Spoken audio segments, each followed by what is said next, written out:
여러분과 함께 한번 크게 합시다. 주는 자가 복이 있다. 누구나 인생을 활기차게 살고 싶어 합니다. 누구나 인생을 복되게 살고 싶어 합니다. 누구나 좋은 날들이 많아지기를 원할 것입니다. 그럼 어떻게 하면 활기차고 복되고 좋은 날들이 많아질 수 있을까요? 이 누가복음 6장은 마태복음 5장, 6장, 7장 산상설교와 맥을 같이 하는 내용을 기록하고 있습니다. 우리 특별히 누가복음 6장 37, 38절 말씀을 한번 크게 읽어봅시다. 시작. 비판하지 말라. 그래야면 너희가 비판을 받지 않을 것이요. 정죄하지 말라. 그래야면 너희가 정죄를 받지 않을 것이요. 용서하라. 그래야면 너희가 용서를 받을 것이요. 주라. 그래야면 너희에게 줄 것이니 곧 후히 대어 누르고 흔들어 넘치도록 하여 너희에게 안겨주리라. 너희가 헤아리는 그 헤아림으로 너희도 헤아림을 도로 받을 것이니라. 이 비판하지 말라는 말은 심판하지 마라. 여러분, 이 위에 있는 두 가지는 하나님이 하시는 권세가 있습니다. 하나님의 영역입니다. 누구를 비판하고 심판하고 정죄하는 것은 하나님이 하시는 거예요. 그리고 우리가 용서하고 주라는 것은 우리가 해야 될 몫입니다. 근데 우리가 잘못하면 하나님이 할 것을 내가 하나님의 자리에 서가지고 하나님의 자리에 앉아서 비판하고 심판하고 정죄할 수 있는 게 우리의 모습일 것입니다. 여러분, 하나님이 하시는 건 하나님께 맡기고 여러분과 제가 할 일은 열심히 할 수 있기를 바랍니다. 이 말씀을 보면 새 번역 성경이라는 좀 쉬운 말로 번역했는데 이렇게 나와 있어요. 남을 심판하지 마라. 그리하면 하나님도 너희를 심판하시지 않을 것이요. 남을 정죄하지 말라. 그리하면 하나님도 너희를 정죄하지 않을 것이요. 남을 용서하라. 그리하면 하나님도 너희를 용서하실 것이요. 남에게 주라. 그리하면 하나님도 너희에게 주실 것이다. 누르고 흔들어 넘치도록 후한 분량을 너에게 안겨주실 것이다. 너희가 남을 헤아리는 대로 하나님도 너희를 헤아리실 것이다. 여기 중요한 말씀이 있죠. 남을, 다른 사람을 심판하지 마라. 그리하면 하나님도 너희를 심판하지 아니할 것이다. 우리 하나님 앞에 심판받기 싫지요? 저도 하나님 앞에 심판받기 싫어요. 저도 하나님 앞에 정죄당하기 싫어요. 강 목사, 너 몇 년, 몇 월, 며칠 뭐 했지. 우리가 어떻게 살아남을 수 있겠어요? 근데 우리가 그 하나님의 심판, 비판, 하나님의 정죄로부터 해방받을 수 있는 방법이 있답니다. 그것은 남을 심판하지 마라. 남을 정죄하지 말라. 네가 남을 심판하지 않고 정죄하지 않으면 여기 보면 그리하면 하나님도 한번 해보세요. 그리하면 하나님도 누가 비판하지 않느냐? 누가 정죄하지 않느냐? 누가 용서해 주느냐? 누가 더 주느냐? 하나님이 하신다. 하나님이. 사람이 하는 게 아니고 사람은 나를 도와주고 싶어도 도와줄 수 있는 능력이 없습니다. 나를 사랑하고 싶어도 사랑의 한계가 있습니다. 그런데 하나님이 공급해 주겠다고 약속했습니다. 그리하면 하나님도, 그리하면 하나님도, 그리하면 하나님도, 그리하면 하나님도 그렇게 해주겠다 했습니다. 우리 다시 한번 크게 읽어봅시다. 남을 비판하지 말라. 그리하면 너희가 비판을 받지 않을 것이요. 정죄하지 말라. 그리하면 너희가 정죄를 받지 않을 것이요. 용서하라. 그리하면 너희가 용서를 받을 것이요. 주라. 그리하면 너희에게 줄 것이니 곧 후히 되어 누르고 흔들어 넘치도록 하여 너희에게 안겨주리라. 너희가 헤아리는 그 헤아림으로 너희도 헤아림을 도로 받을 것이니라. 누가 이렇게 한다고요? 하나님이. 우리가 읽은 성경에는 하나님이란 단어가 빠졌는데 원래 뜻이 그리하면 하나님이 너희가 비판을 받지 않게 할 것이다. 사람이 하는 게 아니고 하나님이. 여러분, 하나님 앞에 인정받기를 축복합니다. 특별히 6장 38절 다시 한번 읽어봅시다. 주라. 그리하면 너희에게 줄 것이니 곧 후히 대어 누르고 흔들어 넘치도록 하여 너희에게 안겨주리라. 너희가 헤아리는 그 헤아림으로 너희도 헤아림을 도로 받을 것이니라. 너희가 헤아리는 그 헤아리는 대로, 남을 헤아리는 대로 하나님도 너희를 헤아릴 것이다 하는 겁니다. 그러니까 내가 하나님 앞에 헤아림 받지 않으려면 다른 사람을 함부로 헤아리지 않고 살도록 노력을 해야 됩니다. 자, 하나님은 주시는 하나님이시다. 시작. 우리가 창세기 1장이 굉장히 중요합니다. 창세기 1장은 시작의 이야기입니다. 이 세상이 어떻게 생겼을까? 하늘과 이 땅과 별들과 태양과 달들과 이 지구와 동물과 식물과 물고기와 새들과 사람이 어떻게 생겼을까? 궁금하죠? 그것이 창세기 1장이에요. 창세기 1장에 전능하신 하나님이 무에서 유를 쫙 만들어요.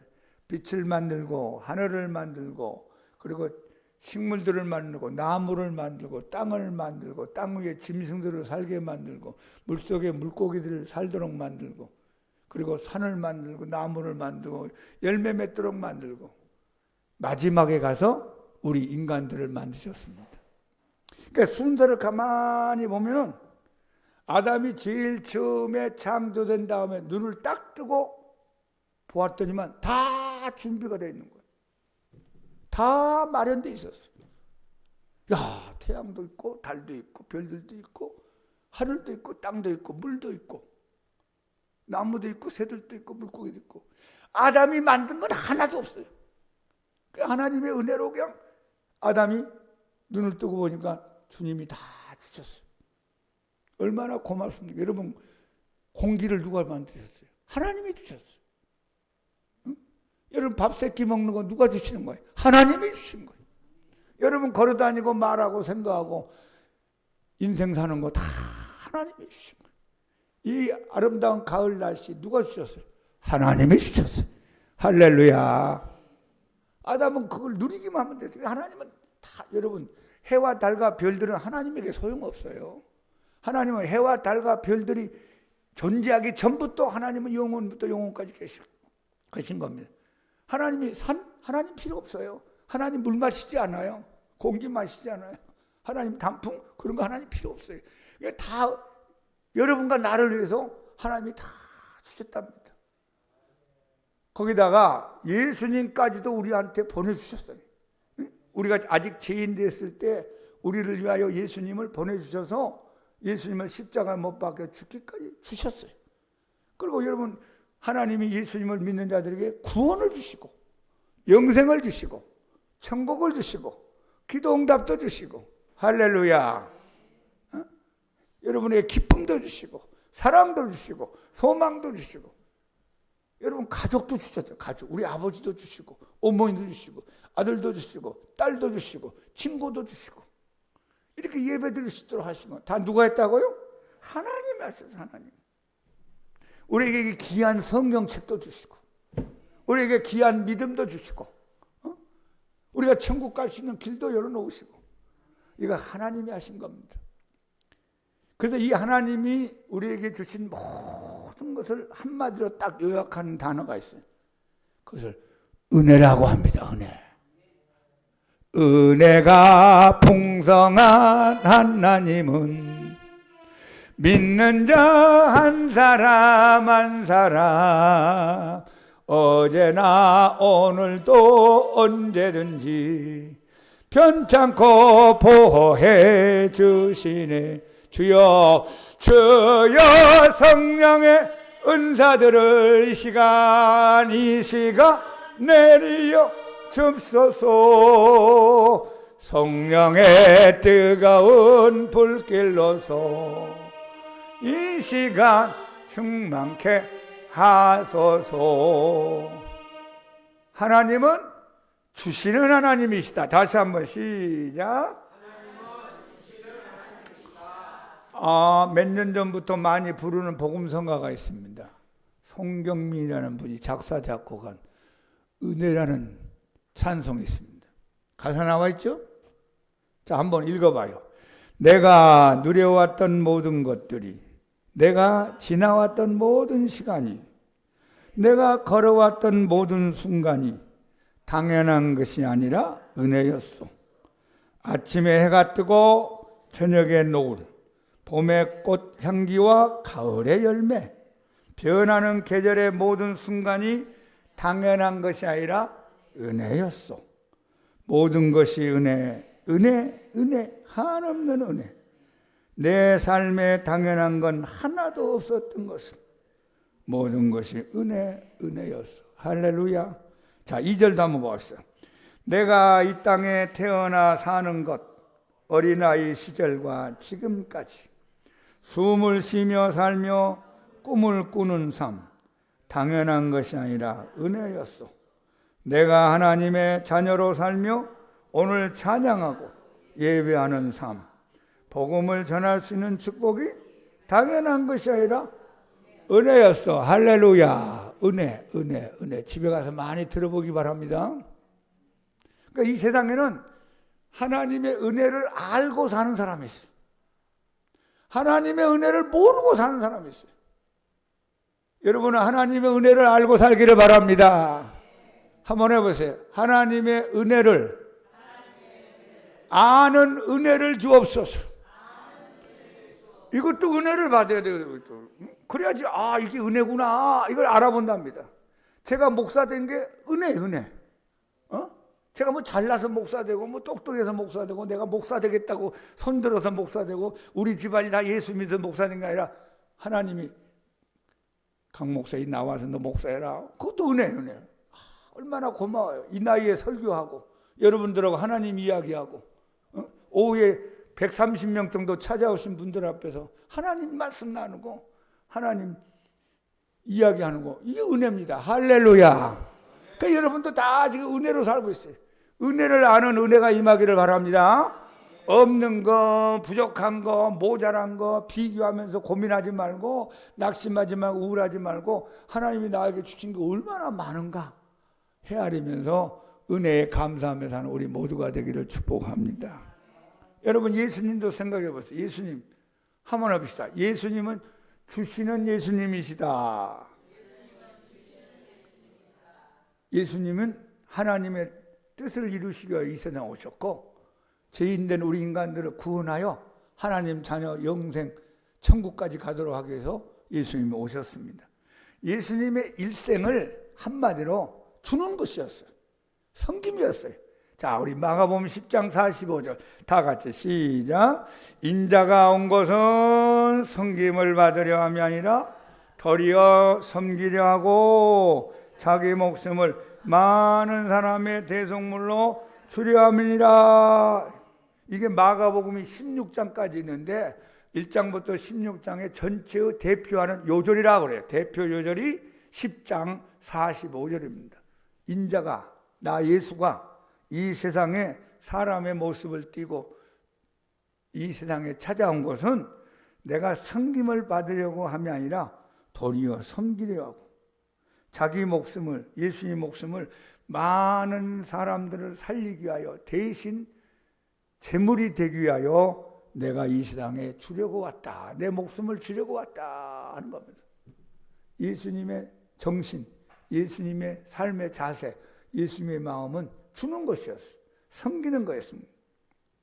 이 세상에 오신 예수님 모습을 우리가 마태, 마가, 누가, 요한복음에서 읽어보고 만나게 됩니다. 예수님은 배고픈 자들에게 배가 부르게 주시고 사랑에 굶주린 자에게 사랑도 주시고 마음 가운데 상처받은 자들에게 위로를 주시고 눈물 흘린 자들에게 하나님이 기쁨도 주시고 넘어져 있는 자들을 일어나게 만들고 병든 자들, 세상에 고칠 수 없는 불치의 병들을 예수님이 병 고쳐주시러 오시고 귀신에게 시달리고 고통받고 귀신에게 억압받은 사람들에게 자유와 해방을 주시고 심지어는 죽음에 눌려가지고 울면서 장례식을 치르러 가는 그런 인생들에게도 주님이 살려주셨어요. 여러분, 오늘 주님이 여러분에게 큰 은혜 주시기를 축복합니다. 마지막 십자가에 못 박혀서 나의 죄, 여러분의 죄, 모든 인류의 죄를 다 뒤집어쓰고 가시 면류관 쓰고 등에 채찍 맞고 창에 옆구리 찔림을 당하고 양손에 양발에 못 박히고 온 몸에 있는 피와 땀을 모든 물을 다 쏟으시면서 다 주셨어요. 예수님 이름으로 된 통장이 있습니까? 예수님 이름으로 된 집이 있습니까? 예수님 이름으로 된 자가용이 있습니까? 예수님은 빨가벗김 당하고 다 주고 주시고 가신 분이 예수님이십니다. 요한복음 우리 6장 40절 한번 읽어봅시다. 내 아버지의 뜻은 아들을 보고 믿는 자마다 영생을 얻는 이것이니 마지막 날에 내가 이를 다시 살리라 하시는 것이다. 아버지의 뜻은 아들 보고 믿는 자마다 영생 얻는 것이 하나님 아버지의 가장 첫 번째 큰 뜻이랍니다. 그러면 우리가 이 귀한 하나님의 영원한 생명, 하나님의 생명, 영생을 얻으려면 어떻게 되냐? 예수님이 이제 이 문제를 해결하여 십자가에 못 박히고 피를 흘리고 그리고 온몸이 찢겨 나가야 됩니다. 그러지 않으면 우리 인간들에게 영생의 길이 열리지 않습니다. 영원한 생명을 줄 수가 없습니다. 그래서 예수님이 아무런 죄도 없고 흠도 없고 잘못도 없고 깨끗하고 거룩하신 하나님의 아들이 저와 여러분을 대신 십자가에 못 박혀 피 흘려 죽게 됩니다. 요한복음 6장 54절부터 58절까지 한번 같이 천천히 읽어봅시다. 내 살을 먹고 내 피를 마시는 자는 영생을 가졌고 마지막 날에 내가 그를 다시 살리리니 내 살은 참된 양식이요 내 피는 참된 음료로다. 내 살을 먹고 내 피를 마시는 자는 내 안에 거하고 나도 그의 안에 거하나니 살아계신 아버지께서 나를 보내심에 내가 아버지로 말미암아 사는 것 같이 나를 먹는 그 사람도 나로 말미암아 살리라. 이것은 하늘에서 내려온 떡이니 조상들이 먹고도 죽은 그것과 같이 아니하여 이 떡을 먹는 자는 영원히 살리라. 아멘. 예수님의 살을 먹고 예수님의 피를 마신 자는 영생을 가지게 될 것이고 마지막 날에 내가 그를 다시 부활시켜 살릴 것이다. 내 살은 참된 양식이요 내 피는 진짜 너희들이 마셔야 될 음료로다. 그러면 이 살과 피를 먹었는데 어떻게 먹는 건가? 이게 십자가 사건에서 예수님이 몸 찢기시고 피를 흘릴 것에 대한 예언의 말씀이에요. 그 당시 많은 군중들은 떡 달라고 고기 달라고 찾아왔고 생선 달라고 왔는데 예수님이 이 말씀하니까 못 알아들었어요. 아니 무슨 식인종 같은 얘기를 하는 거야? 뭐 무슨 살을 먹고 피를 마신다는 거야? 아니 우리한테 지금 생선 달라고 우리에게 보리떡 달라고 하는데 예수님 주지도 않고 이상한 말 하네? 하면서 다 떠나가 버렸어요. 이걸 알아듣는 사람이 12제자밖에 없었어요. 12명만 남기고 다 떠나가니까 예수님이 하는 말씀이 너희들도 떠나려고 하느냐? 너희들도 갈래? 아닙니다. 예수님에게는요 영생의 말씀이 계심에 우리가 누구에게로 가겠습니까? 주는 살아계신 하나님의 아들인 걸 믿고 알았습니다. 한번 합시다. 믿고 알았습니다. 먼저 믿으세요. 믿어. 그러면 알게 돼요. 알고 나서 믿겠다. 평생 몰라요. 하나님은 어떻게 알고 믿어요? 개미가 나를 어떻게 알고 믿겠냐고요. 개미가. 나는 강 목사님이 도저히 이해가 안 돼. 뭐 참 말도 안 돼요. 아이고 이해가 안 돼. 왜? 나를 몰라요. 아무리 설명해줘도. 그러니까 개미가 일단 나를 믿어야 돼요. 그러면 알게 돼요. 이 기독교 신앙이요 순서가 알고 믿는 게 아니라 믿고 아는 거예요. 여러분 먼저 믿으세요. 목사님 말씀을 그대로 믿으세요. 성경을 그대로 믿으세요. 말씀을 그대로 믿어요. 믿으면 이제 이런 게 있구나 이제 알게 되는 거예요.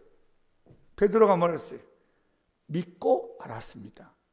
그 다른 사람들은 다 예수님의 십자가 피와 살에 대한 이야기를 알아듣지 못하고 아유 떡도 안 주고 고기도 안 주고 보리떡도 안 주는구나 떠나가 버렸어요. 툴툴거리고 갔는데 베드로가 예수님 저희들은 안 떠납니다. 예수님 저희들이요 예수님을 끝까지 따르는 이유가 뭔지 아세요?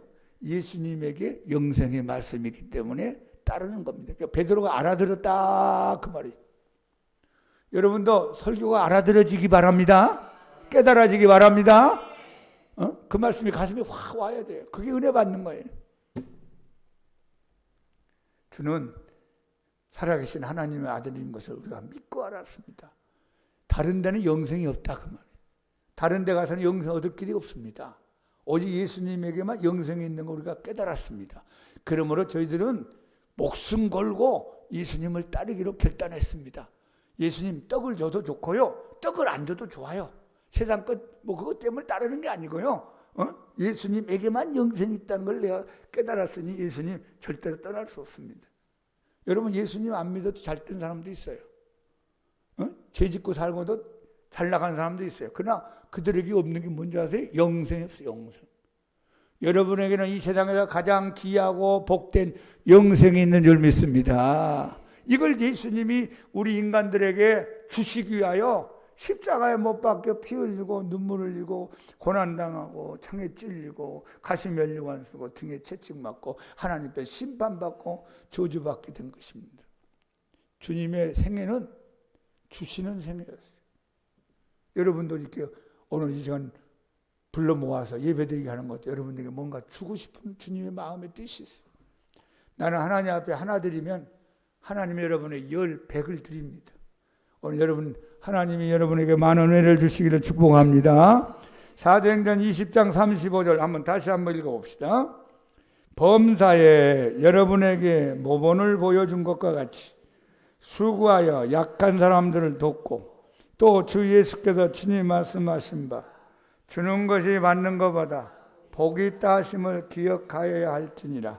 한번 합시다. 주는 것이 받는 것보다 복이 있다. 사도 바울이 에베소 교회에서 이제 영적인 지도자들, 지금으로만 목회자들을 모아놓고 마지막 부탁하는 말씀이 20장에 기록되어 있습니다. 여러분, 나는 이제 예루살렘으로 갑니다. 예루살렘에 가면 거기서 잡히게 될 거예요. 로마로 압송될 것입니다. 다시는 여러분들하고 나하고 이 땅에서 만날 수가 없게 될 것입니다. 내가 여러분들에게 부탁하는지 예수님의 마음을 품고 예수님처럼 목회를 하세요. 그러면서 마지막 하는 말씀이 예수님이 하신 말씀 가운데 주는 것이 받는 것보다 복이 있다고 했습니다. 이 말씀을 왜 했을까요? 받으려고 목회하지 말고, 얻으려고 목회하지 말고 주면서 사역하세요. 그 말이에요. 응? 그분 불쌍한 사람, 약한 사람, 어려운 사람, 구원이 필요한 사람, 마귀에게 시달린 사람, 병든 사람, 갈 바를 모르는 사람, 마음이 병든 사람, 인생이 깨진 사람, 가정이 병든 사람, 여러분들에게 찾아오면 받으려고 하지 말고 주면서 사역하세요. 이것을 사도 바울이 예수님 말씀을 인용해서 여기 기록해 놓았습니다.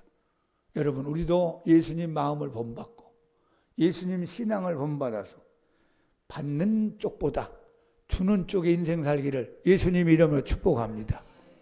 내가 어떤 사람을 또 받으면 기분이 좋아요. 여러분도 그러잖아요. 누가 나한테 옷을 사준다, 맛있는 것을 사준다, 나를 잘 대접하면 기분이 좋습니다. 그것보다 더 복된 게 뭐냐? 주는 거래요. 주는 것. 왜 주는 게 복이 있을까? 한번 생각해 보세요. 주고 싶은 마음이 있다는 그 마음이 복된 거예요. 여러분, 많이 가졌다고 내놓지 않습니다. 많이 가졌다고 도와주는 게 아니고 주는 게 아니에요. 없는데도 다른 사람에게 주고 싶은 넓은 마음, 푸근한 마음, 따뜻한 마음이 있는 게 그 마음 자체가 복입니다. 할렐루야. 여러분들 그 마음을 갖기를 바랍니다. 예수 믿는 사람은 넓은 마음, 따뜻한 마음, 주고 싶은 마음, 이 마음이 있다는 게 얼마나 복입니까? 그리고 왜 주는 게 복이 있을까? 줄 수 있는 능력이 있어요. 줄 수 있는 힘이 있어요. 줄 수 있는 실력이 있기 때문에 주는 거잖아요. 내가 여러분 어떤 사람에게 10,000원을 줬다. 내가 10,000원이 있으니까 주는 거지. 내가 주고는 싶은데 10,000원이 없어. 그럼 내 마음뿐이잖아요. 주는 자체가 실력이 있고 능력이 있다는 거예요. 그러니까 여러분, 주는 것이 얼마나 복된가 하는 겁니다. 그리고 이 주는 것이 왜 복이 있느냐? 하나님이 복을 밀어준답니다. 하나님이 복을 보낸대요. 할렐루야. 자, 누가복음 6장 38절 다시 한번 시작. 주라. 그리하면 너희에게 줄 것이니 곧 후이되어 누르고 흔들어 넘치도록 하여 너희에게 안겨주리라. 너희의 헤아리는 그 헤아림으로 너희도 헤아림을 도로 받을 것이니라. 주라. 먼저 줘라. 그래야면 너희에게 준다는 게 누가 준다고 그랬죠? 하나님이. 내가 현우 형제한테 줬는데 현우 형제가 나한테 주는 게 아니라 하나님이 주신다. 하나님이 실력 있잖아요. 하나님이 주고 싶잖아요. 그런 마음도 있고 실력도 있고 능력도 있고 힘도 있잖아요. 그러니까 여러분이 사는 걸 가만히 하나님 보시다가 저 친구 주기를 좋아하는구나. 내가 좀 더 줘야 되겠다. 그럼 밀어주는 거예요. 누가 이렇게 주신다고요? 하나님이. 그래야하면 하나님이 너희에게 줄 것이니 곧 후히 되어 누르고, 이런 뭐냐면 빈 그릇에 거기다가 채워가지고 흔들어서 계속 밑으로 내리게 만들고 흔들어서 넘치도록 하여 풍성하게 하나님이 너에게 안겨줄 것이다. 나는 어떤 사람에게 하나를 줬는데 하나님 어느 날 보니까 5개를 갖다 놨어. 10개를 나한테 주는 거야. 생각지도 못하게. 하나님이 그렇게 한다는 거야. 내가 하나 주면 하나님이 하나만 주는 게 아니고, 내가 둘 주면 둘만 주는 게 아니고, 하나님의 법칙은 우리의 생각을 초월합니다. 내가 하나를 주었는데 나에게 10이 와 있어요. 내가 10을 줬는데 100이 와 있어요. 여러분, 이걸 경험하기를 예수 이름으로 축복합니다. 그래서 주는 자 치고 가난한 자가 없어요. 주는 자 치고 밑바닥 인생을 살지 않습니다. 주는 자에게 하나님이 이렇게 밀어주는 게 있답니다.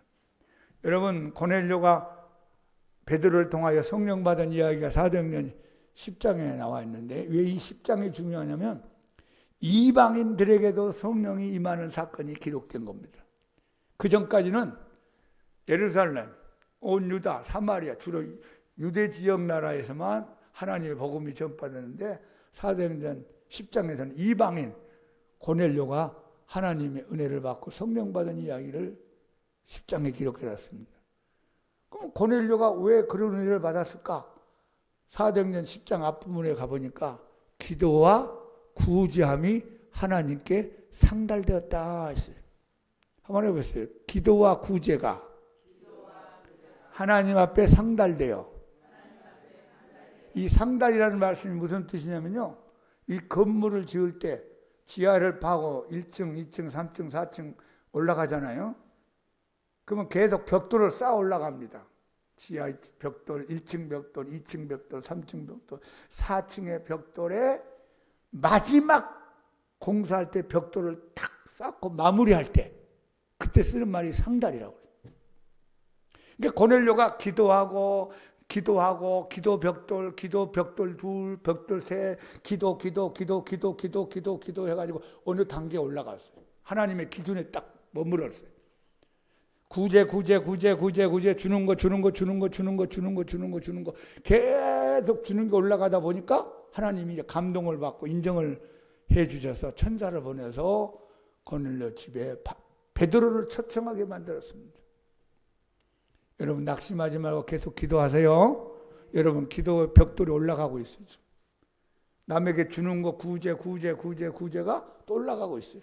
어느 순간에 하나님이 인정하시고 하나님이 기뻐하는 수준이 이르면 여러분 인생이 쫙 풀립니다. 할렐루야. 그때까지 계속 하셔야 돼요.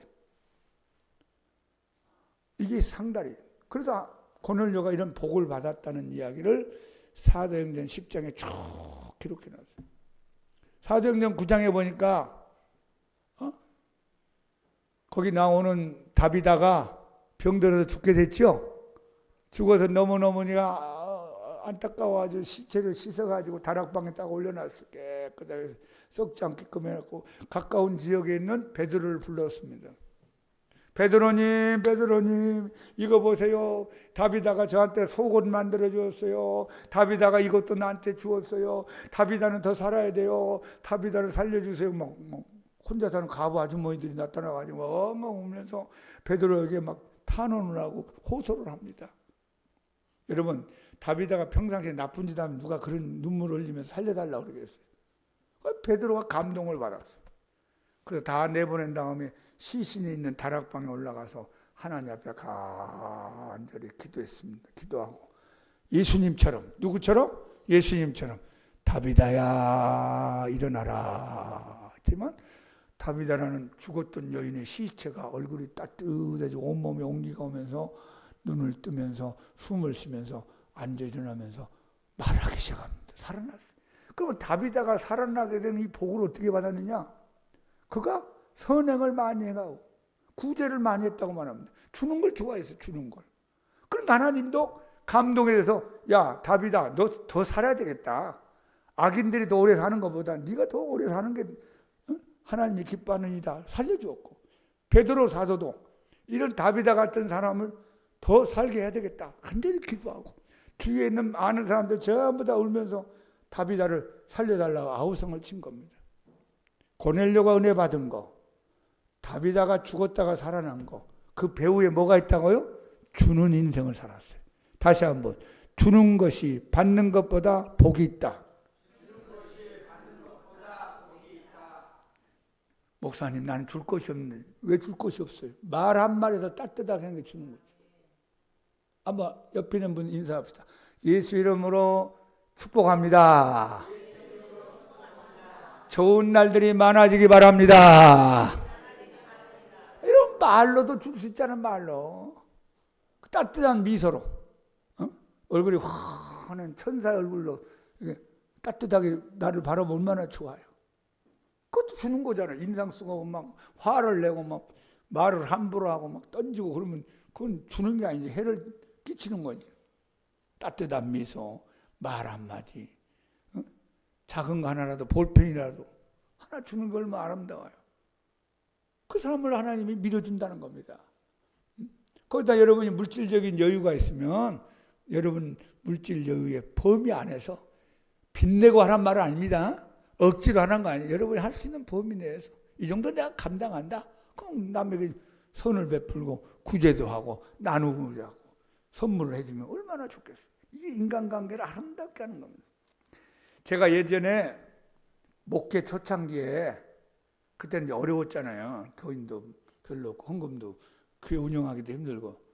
근데 어느 선배 목사님이 명절이라고 저한테 차에다가 사과 한 박스를 가져왔어요. 그분이 이제 아마 박스를 한 10개 정도 차에다 싣고 다니면서 목회하는 후배들, 어려운 교회들 이렇게 다니면서 했던 거예요. 그 다음부터는 그분이 너무 좋은 거예요. 그분만 보면 그냥 행복해진 거예요. 그분에 대한 인상이 너무 좋아요. 평생 동안 그분하고 좋은 관계 맺었어요. 지금 80대 중반 됐는데 근데 그분도 강씨야. 할렐루야. 강 목사님이었어요. 뭐 다른 분들이 안 했다는 게 아니라 그렇게 저한테 주니까 저도 마음을 주고 존경하게 되고 찾아뵙기도 하고 인간관계가 좋아진 걸 봤어요. 여러분 받으려고만 하지 말고 주는 데 관심을 가지세요. 그럼 여러분 행복해져요. 주고 나면 행복해져요. 그리고 하나님이 복을 준다고 약속했어요. 특별히 우리 양문교회는 영혼 구원과 구제에 힘쓰는 교회가 되기를 축복합니다. 주님이 영혼 구원하는 걸 관심을 갖고 있어요. 이 교회가 두 가지 사역을 하는 거예요. 하나는 밖에 있는 사람을 끌어모아가지고 하나님 자녀 만드는 거예요. 불신자를 하나님 자녀 만드는 일을 해라. 그래서 이 교회를 세우는 겁니다. 그리고 교회 안에 들어온 사람을 하나님 잘 믿고 예수님 잘 믿고 성숙하고 열매 맺어서 아비 같은 신앙을 가지고 천국에 오도록 해라. 이 두 가지. 그러니까 밖에 있는 사람은 안으로 들어오고 안에 있는 사람은 성숙시켜라. 이게 교회의 목적입니다. 그러니까 우리끼리만 앉아있으면 안 되잖아요. 우리끼리만. 하나님이 야, 너 밖에 있는 사람 얼마나 많니? 길을 잃어버리고 진리를 모르고 생명도 없고 마귀하고 놀다가 엉뚱한 잘못된 대로 가는 인생이 많은데 네가 먼저 믿은 자로서 그들을 위하여 기도하고 권면하고 전도하고 예수님을 믿고. 여러분 꼭 우리 교회 안 나와도 좋아요. 가까운 교회 가도 좋아요. 뭐 교회는 다 똑같으니까. 그렇게 해서 영혼 구원을 위해서 우리가 하나님 앞에 주는 인생을 사는 거예요. 여러분 어떤 사람에게 전도하기 위해서 내가 매일 10,000원짜리 밥을 한번 사줬다 합시다. 오늘도 밥 사주고 내일도 밥 사주고 모레도 밥 사주고 무조건 밥 사주는 거예요. 1년 365만 원 들어가겠죠? 365만 원. 이분이 매일 밥을 얻어먹다 보니까 미안하잖아요. 아니 당신 나는 왜 이렇게 밥을 사주는 겁니까?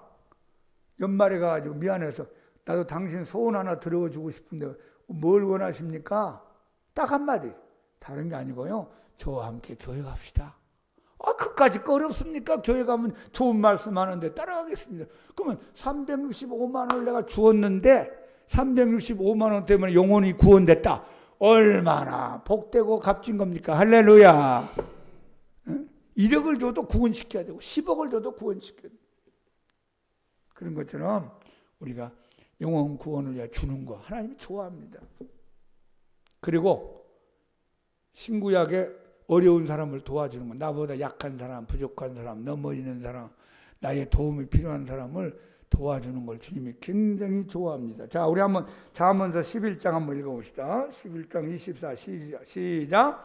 흩태야 구제하여도 더욱 부하게 되는 일이 있나니 가도히 아껴도 가난하게 될 뿐이니라. 구제를 좋아하는 자는 풍족하여질 것이요 남을 윤택하게 하는 자는 자기도 윤택하여지리라. 흩어 구제해도 이 사람한테도 주고 저 사람한테 주고 또 주고 또 주고 자꾸 주어도 더욱 부자가 되는 사람이 있대요. 야, 이거 희한하네. 이게 여러분 나가면 빼줘야 되잖아요. 내가 10개 가지고 있는데 3개 줬어. 7개만 남아야 되는데 어느 날 보니까 20개가 돼 있어요. 이게 누가 그렇게 한다고요? 하나님이 밀어준대요.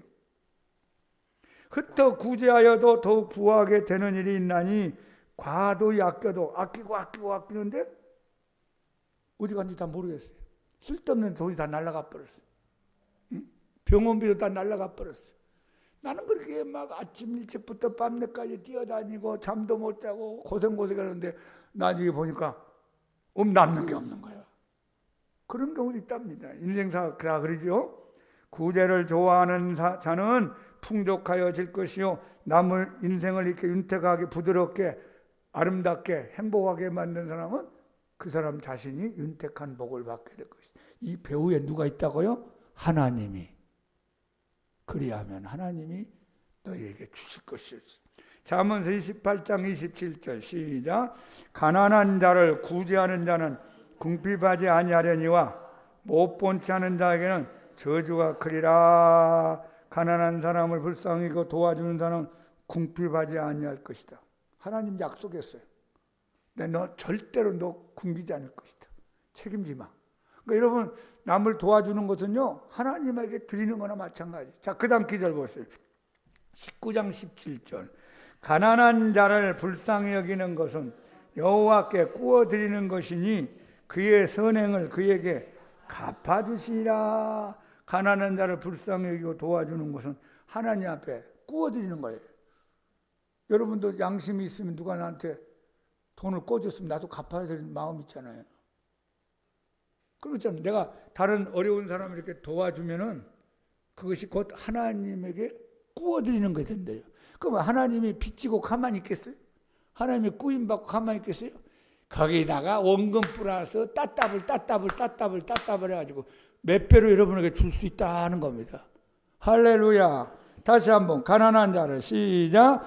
가난한 자를 불쌍히 여기는 것은 여호와께 구워드리는 것이니 그의 선행을 그에게 갚아주시리라. 누가 갚아주시리라? 하나님이 갚아주시리라. 여러분 우리는 하나님과 함께 사는 인생들입니다. 하나님 바라보고 사는 사람들이. 세상 사람들의 인생 자세하고 달라요. 세상 사람들은 받고 받으면 잘 될 줄 아는데 하나님은 아니에요. 주라. 그러면 내가 너한테 더 후이되어 누르고 흔들어 넘치도록 풍성하게 안겨줄 것이다. 하나님이 여러분을 도와주고 여러분에게 축복해 주겠다 약속했습니다. 그래서 주는 자가 받는 자보다 더 복이 있다 했어요.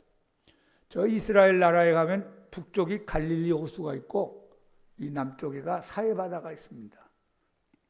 주님이 그쪽 갈릴리 호수에서 사역을 많이 하셨는데 그 갈릴리 호수가 물이 항상 맑고 아름다운 풍경이 있고 고기들이 살고 어부들이 거기서 생활을 할 수 있는 갈릴리 호수. 길이가 약 13km, 23km, 폭이 약 13km. 고구마가 이렇게 생겼어. 고구마. 이 길이가 23km, 폭이 13km. 저 끝이 안 보이는. 근데 그 물이 왜 그렇게 아름다울까? 위에서부터 물을 받은 다음에 밑으로 흘러내리는 거예요. 받고 내리고, 받고 내리고, 받고 내리고. 그 물이 항상 아름다워요. 근데 사해 바다는 죽은 바다라고 그래요. 소금이 많고 사람이 그 물속에 들어가면 물에서 사람이 몸이 뜬대요, 이렇게. 근데 고기들도 별로 많지도 않고 사지도 못해. 별로 보기도 좋지도 않아요. 왜 그럴까? 사해 바다는 받기만 하고, 받기만. 위로부터 받기만 하고 내려가는 데가 없어요.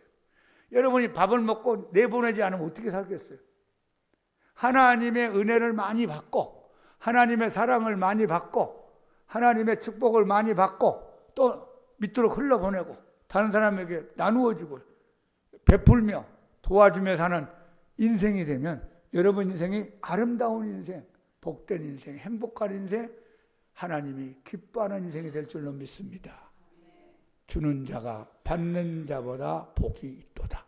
예수님 말씀 기억하고 예수님 마음을 품고 예수님의 정신을 가지고 여러분보다 약한 자들에게 사랑을, 믿음을, 소망을, 복음을 나누어주는 우리 모두가 되기를 예수님 이름으로 축복합니다.